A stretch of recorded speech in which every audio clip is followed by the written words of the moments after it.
हाँ जी, BCom third year class last portion है थोड़ी रिप्लेसमेंट थ्योरी का। ठीक है, ये एक्सरसाइज 2 कर ली हैगी है।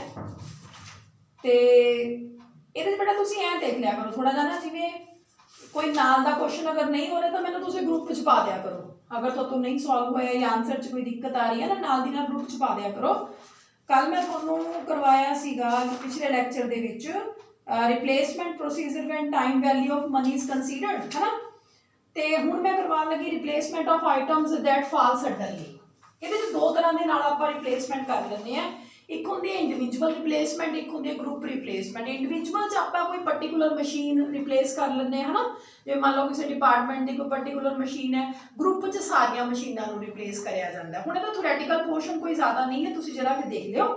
तो मैं तुहानूं एग्जाम्पल नंबर करवान लगी है 10th। एक गल तुसीं होर देखनी है भी ग्रुप जिहड़ी रिप्लेसमेंट है वो हमेशा महंगी पैंदी है इंडिविजुअल नालों, इस करके ज़्यादातर कंपनियां इंडिविजुअल रिप्लेसमेंट को ही प्रैफर करती हैं। ठीक है, एग्जाम्पल 10th की है, the probability of failure during week T has been observed for a certain type of resistor sorry week दत्ते हुए 1 2 3 4, प्रोबेबिलिटी ऑफ फेलियर दत्ती हुई है। आगे की कहता है, there are 1000 resistors in use, कितने in use 1000, and it cost ₹10 to replace an individual resistor. अगर किसी एक नूं आपां जिहड़ा है रिप्लेस करते हैं तो ओहदी साडी जिहड़ी कॉस्ट हैगी है वो ₹10 है। ठीक है, if all the resistors are replace simultaneously it would cost ₹4 per resistor. अगर इंडिविजुअली करते हैं तो ₹10 पै रही है, कट्ठियां करते हैं तो 4 सानू कॉस्ट पै रही है। It is propose to replace all resistors at fixed interval. ये प्रपोजल है भी लाइक 6 मंथ या जिवें इन्होंने 4 वीक दिते हुए हैं, 4 वीक तो बाद आप इन्हों रिप्लेस कर दो सारे, वैदर दे हैव फेल्ड और not to continue replacing failed resistors as they when they fail. मतलब चाहे वो फेल होंगे या नहीं होंगे, आप उन्होंने 4 हफ्तियां बाद रिप्लेस कर दो। ठीक है, What should be the optimum replacement policy? की replacement policy अडॉप्ट करनी चाहिए। पहले तो स्टेटमेंट को समझो। स्टेटमेंट दे विच तुहानू वीक दिते हुए हैं, प्रोबेबिलिटी ऑफ फेलियर दी हुई है। ठीक है, तो ये क्या है भी 1000 रसिस्टर्स काम कर रहे हैं, अगर ₹10 कॉस्ट है, अगर कल्ले कल्ले बदलिया जाता है, अगर इकट्ठा आप उन्होंने करते हैं तो 4 पर रसिस्टर कॉस्ट पैंदी है। प्लैनिंग ये है भी इहनूं एक पर्टिकुलर टाइम पीरियड तो बाद जिहड़ा हैगा रिप्लेस कर दो, वैदर दे हैव फेल्ड और नॉट। फेल होवे ना होवे, जिवें आपां डिसाइड कर लिया भी 4 साल बाद स्कूटी बदलनी ही बदलनी है, चाहे वो खराब होवे चाहे ना होवे, इदां दा ना। ये कहंदा it is propose to replace all resistors at fixed interval whether they have failed और not, or continue replacing failed resistors as and when they fail. So what should be the optimum policy. ठीक है, पता लगी statement week दिते हुए हैं, probability of failure, group का cost देता, इंडिविजुअल का कॉस्ट देता, प्रपोजल देता। हुण स्टेटमेंट ते आ जाओ। पहला आपां इंडिविजुअल रिप्लेसमेंट पॉलिसी की गल कर रहे हैं। स्टेटमेंट तुसीं देख ली वीक दिते हैं ते नाल प्रोबेबिलिटी दिती है। जदों आपां इंडिविजुअल रिप्लेसमेंट पॉलिसी तुसीं ना पहला क्वेश्चन कर लो, तो तुहानूं क्वेश्चन समझ आ गया किवें करना है, फिर तुहानूं फार्मूले पता लगूगे। जे तुसीं पहला फार्मूले करन लग गए फिर तुहानूं समझ नहीं आउणा हैगा। तुसीं फिर फार्मूले इस तरह तुहानूं जल्दी समझ आ जाऊगा। तुसीं की करना इंडिविजुअल रिप्लेसमेंट पॉलिसी दे विच पहला जिवें तुसीं मीन कढदे सी ना अपना की कहंदे आ इंडिविजुअल अपना डिस्क्रीट सीरीज दे विच आपां डायरैक्ट मैथड लाने हुंदे आ, summation F X upon summation F करके। इहदे विच आपां ओही कर लिया, एक्स नूं प्रोबेबिलिटी नाल मल्टीप्लाई कर लिया, 1 × 0.20 आ गया, इहनूं इहदे नाल मल्टीप्लाई करिया ए आ गया, इहनूं इहदे नाल मल्टीप्लाई करिया ए आ गया, इहनूं इहदे नाल मल्टीप्लाई करिया ए आ गया, टोटल कितना आ गया 2.05। हुण आपां इंडिविजुअल फेलियर की करना, आप इत्थे की कर रहे हैं individual failure oblique week. Individually failure oblique week आपां किवें कड्डी है, 1000 टोटल रसिस्टर्स काम कर रहे हैं, मीन लाइफ उन्हां दी साडे कोल कितनी आई है 2.05 जिहड़ा हैगा साडे कोल मीन लाइफ आई हैगी है। ते मीन लाइफ 2.05 साडे कोल आई है, आपां 1000 नाल उसनूं डिवाइड कर लिया, आपां डिवीजन करन तो बाद मल्टीप्लाई करन तो बाद साडे कोल कितना बन रहा हैगा 487.80, डिवीजन करन तो बाद डिवाइड हो रहा है इत्थे 1000 2.05 दे नाल डिवाइड हो रहा है ते 487.80 साडे कोल आ गया। ठीक है, करया कुछ नहीं करया, इहदी मीन लाइफ कैलकुलेट कर ली आपां ने। मीन लाइफ नूं कैलकुलेट करन तो बाद ਆਪਾਂ ਨੇ 1000 ਨੂੰ ਮੀਨ ਲਾਈਫ ਨਾਲ ਡਿਵਾਈਡ ਕਰਕੇ 487.80 ਆ ਗਿਆ। ਤਾਂ ਇੰਡੀਵਿਜੂਅਲ ਫੇਲੀਅਰ ਆ ਗਿਆ। पहली चीज इंडिविजुअल फेलियर करनी हर क्वेश्चन च। फिर इंडिविजुअल रिप्लेसमेंट कॉस्ट, कितनी कॉस्ट आ रही सी अगर इंडिविजुअल ਨੂੰ रिप्लेस ਕਰਦੇ 10 स्टार्टिंग में ਤੁਹਾਨੂੰ ਦੱਸਿਆ ਤੇ ਇਹਨਾਂ ਦਾ ਟੋਟਲ ਇੰਡੀਵਿਜੂਅਲੀ ਕਿੰਨਾ 487.80 ਨੂੰ ਜਦੋਂ ਆਪਾਂ 10 ਨਾਲ ਮਲਟੀਪਲਾਈ ਕਰਦੇ ਹਾਂ 4878 ਸਾਡੇ ਕੋਲ ਆ ਗਿਆ। ਇਹ ਤਾਂ ਹੋ ਗਿਆ ਖਰਚਾ ਜੇ ਆਪਾਂ ਇੰਡੀਵਿਜੂਅਲ ਰਿਪਲੇਸਮੈਂਟ ਕਰਦੇ ਆ। ਸਾਡੇ ਕੋਲ ਇੱਕ ਪ੍ਰੋਸੈਸ ਆ ਗਿਆ। ਹੁਣ ਆਪਾਂ ਗਰੁੱਪ ਰਿਪਲੇਸਮੈਂਟ ਦੇ ਆਣਾ। ग्रुप रिप्लेसमेंट के दो मैथड थोड़ी बुक वाला दे रहा, तुसी ਜਿਹੜਾ अल्टरनेटिव फार्मूला ਦਿੱਤਾ ਹੋਇਆ ना वो करना है, पहले वाला नहीं करना। केस 2 ਦਾ पहला फार्मूला नहीं करना, आ वाला देखो इस ਨੂੰ ਤੁਸੀਂ ਅਪਲਾਈ ਕਰਨਾ है, ये ईजी हैगा। ठीक है, ਆਪਾਂ ਇਹ ਚ ਕੀ ਕਰਿਆ ਵੀਕ ਲੈ ਲਏ 1 2 3 4 ਇੱਥੇ ਲਿਖ ਲਈ ਆਪਾਂ ਪ੍ਰੋਬੇबिलिटी। पहले हफ्ते ਦੀ 0.20 है, दूसरे ਦੀ 0.60 है, देन 0.15 0.05।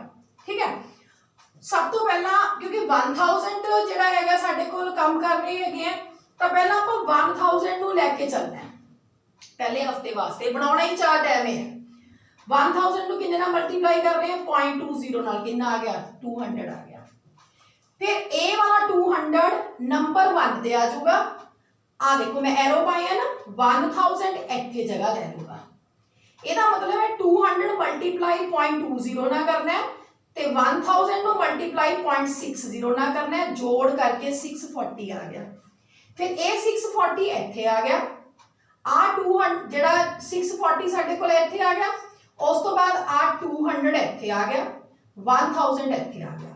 मतलब 640.20 ਨਾਲ ਮਲਟੀਪਲਾਈ ਹੋਊਗਾ, 200.60 ਨਾਲ ਮਲਟੀਪਲਾਈ ਹੋਏਗਾ, 1000 from 0.15 ਨਾਲ ਮਲਟੀਪਲਾਈ ਹੋਗਾ, ਜੋੜ ਕਰਕੇ 398 ਆ ਗਿਆ। फिर 398 नंबर 1 ਤੇ ਆ ਜਾਊਗਾ। 640 ਉਸ ਤੋਂ ਅੱਗੇ, 200 ਉਸ ਤੋਂ ਅੱਗੇ, 1000 ਉਸ ਤੋਂ ਅੱਗੇ। ਮਲਟੀਪਲਾਈ ਕਿਵੇਂ ਹੋਊਗਾ 398 ਇਹਦੇ ਨਾਲ ਮਲਟੀਪਲਾਈ 640.60 ਨਾਲ, 200.15 ਨਾਲ, 1000.05 ਨਾਲ, ਜੋੜ ਕਰਕੇ 544 ਆ ਗਿਆ। ਇੱਕ ਵਾਰ ਦੁਬਾਰਾ ਦੇਖ ਲਓ ਇਸ ਨੂੰ। ਇਹ ਟੇਬਲ ਕਿਵੇਂ ਬਣਾਉਣੀ ਹੈ, ਇੱਧਰ ਵੀਕ ਲੈ ਲਏ, ਇੱਧਰ ਲੈ ਲਿਆ ਪ੍ਰੋਬੇਬਿਲਿਟੀਜ਼। ਠੀਕ ਹੈ, ਇੱਧਰ ਕੀ ਲਏ ਆ ਵੀਕ, ਇੱਧਰ ਕੀ ਲੈ ਲਿਆ ਆਪਾਂ ਪ੍ਰੋਬੇਬਿਲਿਟੀਜ਼। बिल्कुल सिंपल है। पहला 1000 तो शुरू करना है, जी टोटल थोड़ा रेजिस्टेंस कॉस्ट दी हुई हैगी है। शुरू करें तो इन्हें इतना मल्टीप्लाई करके आ गया। हर एक बारी की करना है, जी वैल्यू आई है नंबर 1 पे रख लो, जी पीछे यूज करी है उसनों अगे ले जाओ। मल्टीप्लाई इन्हों प्रोबेबिलिटीज ना कर लो, जोड़ आ गया। फिर 640 इत्थे आ गया, ये स्टैप वाइज इत्थे बन गया, 1000 इत्थे आ गया, एक स्टैप अगे आ जाऊगा अगली लाइन च जाके मल्टीप्लाई कर लिया। इनू ਇਹਦੇ ਨਾਲ, ਇਹਨੂੰ ਇਹਦੇ ਨਾਲ, ਇਹਨੂੰ ਇਹਦੇ ਨਾਲ, 398 ਆ ਗਿਆ। 398 ਇੱਧਰ ਆ ਗਿਆ, 640 ਇੱਥੇ, 200 ਇੱਥੇ, 1000 ਇੱਥੇ, ਇਹਨਾਂ ਦੀਆਂ ਮਲਟੀਪਲਾਈ ਕਰ ਲਿਆ, ਮਲਟੀਪਲਾਈ ਕਰਕੇ ਜੋੜ ਲਿਆ 544 ਆ ਗਿਆ। ਹੁਣ ਆਪਾਂ ਕਰਨੀ ਹੈ ਕਾਸਟ ਆਫ ਕੰਬਾਈਨਡ ਪਾਲਿਸੀ। ਠੀਕ ਹੈ, ਇਹ ਆਪਾਂ ਨੇ ਕੀ ਕੈਲਕੂਲੇਟ ਕਰਿਆ ਹੈਗਾ, ਆਪਾਂ ਨੇ ਇਹ ਕੈਲਕੂਲੇਟ ਕਰਿਆ ਹੈਗਾ ਕਿ ਜੋ ਅਗਰ ਆਪਾਂ ਕੰਬਾਈਨਡਲੀ ਉਸ ਨੂੰ ਰਿਪਲੇਸ ਕਰਦੇ ਹੈਗੇ ਆ ਤਾਂ ਗਰੁੱਪ ਰਿਪਲੇਸਮੈਂਟ ਪਾਲਿਸੀ ਸਾਡੀ ਕਿਸ ਤਰ੍ਹਾਂ ਅਪਲਾਈ ਹੋਏਗੀ। ਇਹਦੇ ਵਾਸਤੇ ਅਸੀਂ ਇੰਡੀਵਿਜੂਅਲ ਨੰਬਰ ਆਫ ਫੇਲੀਅਰਸ ਨੂੰ ਕੈਲਕੂਲੇਟ ਕਰ ਲਿਆ। ਹੁਣ ਆਪਾਂ ਕੱਢਣਾ ਹੈ cost of combined policy. End of the week ਕੀ ਹੈ 1 2 3 4, ਐਂਡ ਆਫ ਦਾ ਵੀਕ 1 2 3 4 ਲਿਖ ਲੈ। ਇੰਡੀਵਿਜੂਅਲ ਨੰਬਰ ਆਫ ਫੇਲੀਅਰ ਸਾਡੇ ਕੋਲ ਆ ਅਸੀਂ ਕੈਲਕੂਲੇਟ ਕਰੀਏ ਕਿੰਨੀ ਆਈ ਹੈ 200 640 398 544 ਆ ਕੱਢ ਲਈ, ਲਿਖ ਲਿਆ ਇੱਥੇ। फिर की करें इन्हों कमूलेट कर लिया। पहले 200 च 640 प्लस होए 840, 398 प्लस होया आ गया, आ प्लस होया आ गया। फिर आप इन्हों की कॉस्ट ऑफ रिप्लेसमेंट कटनी है। अगर इंडिविजुअल है तो कॉस्ट कितनी आ रही सी 10, मतलब इस कमूलेटिव 10 के नाल मल्टीप्लाई कर लिया। 200 गुणा 10 2840 गुणा 10 8400, 1238 गुणा 10 ये भी हो गया, ये मल्टीप्लाई करें 10 नाल ये हो गया। ग्रुप दे विच कितनी कॉस्ट आ रही सी 4, अगर आप ग्रुप नूं इकट्ठे नूं रिप्लेस करते हैं 4 कॉस्ट आ रही सी। टोटल कितने काम कर रहे हैं 1000, तो कितना हो गया 4000। हरेक वास्ते 4000 नूं आपां ने लिख लिया। फिर की कढ ली अगे टोटल कॉस्ट नूं कैलकुलेट कर लिया। टोटल कॉस्ट की हुंदी है, दोनों नूं जोड़ लिया। 2000 4000 6000 आ गया, 8400 4000 12400 आ गया। इनू इधर जोड़िया आ गया, इनू इधर जोड़िया आ गया। अगे की कढ ली एवरेज कॉस्ट। एवरेज कॉस्ट किवें कढदे हैं, टोटल कॉस्ट नू वीक्स नाल डिवाइड करके आ गई साडे कोल। ठीक है, कितनी कॉस्ट बन रही है 5455। आखिरी हफ्ते कितनी बन रही है एवरेज कॉस्ट 5455। हुण देखो अगे की लिखदा, तुसीं भी एवें ही आंसर देना टेबल तो बाद जिवें लिखिया होया हैगा कहना thus replacing all bulbs simultaneously at fixed interval and also to replace the individual bulbs that fail in between will economical or optimal after 4 week।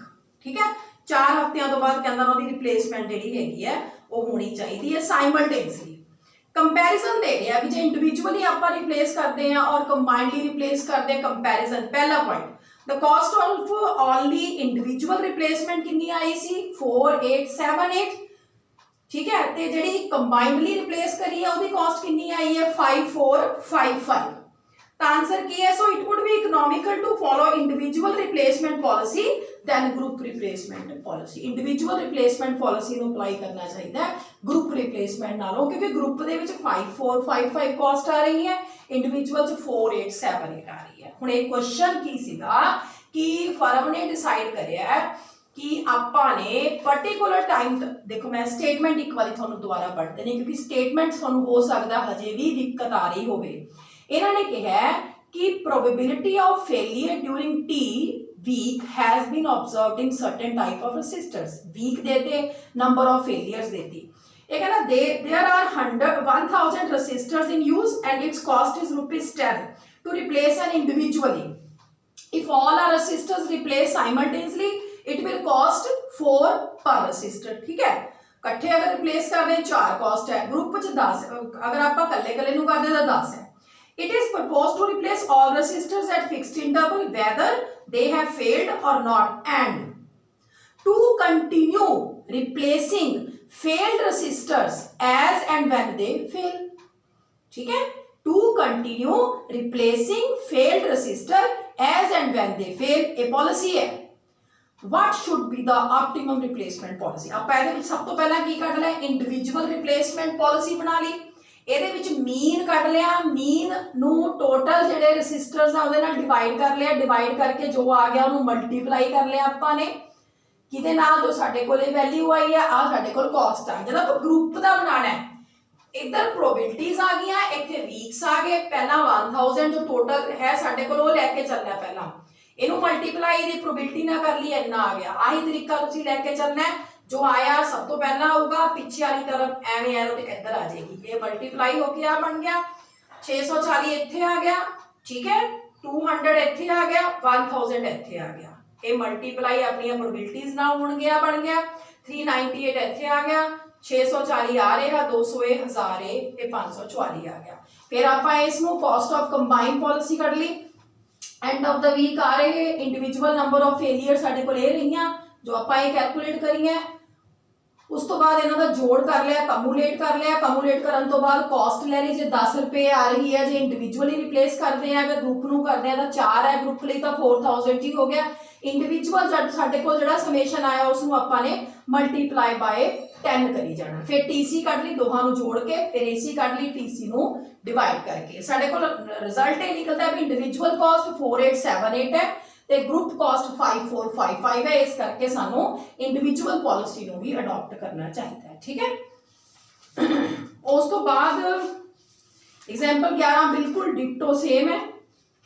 ते एक्सरसाइज 3 ਦਾ फर्स्ट सैकेंड फोर्थ ये क्वेश्चन बिल्कुल सेम है। Fifth कर लियो जे थोड़े तो होया, पर मैनू नहीं लगता ये वे दे विच हैगा, अपने किते सिलेबस का पार्ट हैगा। पीटी STNN दी हुई है, कंबाइन करके तुसी कर सकते हो, पर इनू रहन दिओ जे नहीं हुंदा हैगा। पहले 4 क्वेश्चन तुसी आपे कर लियो ते इहदे नाल तुहाडा ये चैप्टर कंप्लीट है।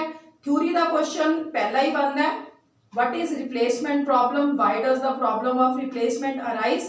ते या आ सकदा है question number 4 describe briefly a method of replacement of items. मतलब सारे मैथड तुहानू पूछे जा सकते हैं, बाकी मैं तुहानू इंपॉर्टेंट क्वेश्चन दूंगी तो ये तुसी अपना क्वेश्चन जो 2-3 है करके इस चैप्टर को सम अप कर दो। फिर देखते हैं अगला आप किस का पर्टिकुलर टॉपिक करना है। ओके बच्चे, थैंक यू।